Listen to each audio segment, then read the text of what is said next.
ఆంధ్రప్రదేశ్ రాజకీయాల్లో తిరుమలేశుడి పేరు మరోసారి హాట్ టాపిక్ గా మారింది. దేవుడి పట్ల గౌరవం, ఆచారాలు, రాజకీయ ఆరోపణలు అన్నీ కలిసిపోవడంతో ఈ అంశం చర్చనీయాంశంగా మారింది. ఇటీవల ఒక వీడియో నేపథ్యంలో వైసీపీ, టీడీపీ మధ్య మాటల యుద్ధం మళ్లీ ముదిరింది.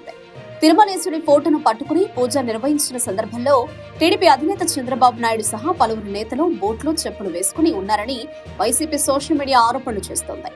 ఈ వీడియోలను వైసీపీ శ్రేణులు విస్తృతంగా వైరల్ చేస్తూ భక్తి భావనను దెబ్బతీశారని విమర్శలు గుప్పిస్తున్నాయి. ఇదే సమయంలో టీడీపీ అనుకూల మీడియా వైసీపీ నేతలపైన విమర్శలు మండిస్తోంది. అసెంబ్లీ వేదికగా తిరుమలేశుడి ఫోటోను బూట్లు వేసుకుని పట్టుకున్నారని అదే అంశాన్ని ఎల్లో మీడియా హైలైట్ చేస్తోంది.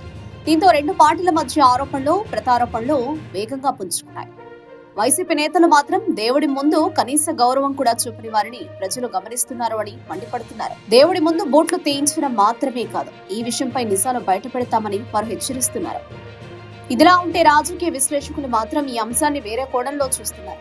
భక్తి, ఆచారాలను రాజకీయ ప్రయోజనాలకు ఉపయోగించుకోవడం ఎంతవరకు సమంజసం అనే ప్రశ్నకు వారు లేవనెత్తుతున్నారు. ప్రజల సమస్యలపై చర్చించాల్సిన సమయంలో ఇలాంటి విషయాలు రాజకీయ దుమారం రేపడం సరైనదా అనే అభిప్రాయాలు వ్యక్తమవుతున్నాయి. మొత్తానికి తిరుమలేశుడి పేరుతో మొదలైన ఈ వివాదం రాజకీయ వేడిని మరింత పెంచింది. ఎవరు నిజం, ఎవరు తప్పు అన్నది పక్కన పెడితే భక్తి విషయాలు రాజకీయ ఆయుధాలుగా మారడం మాత్రం చర్చనీయాంశంగా మారింది.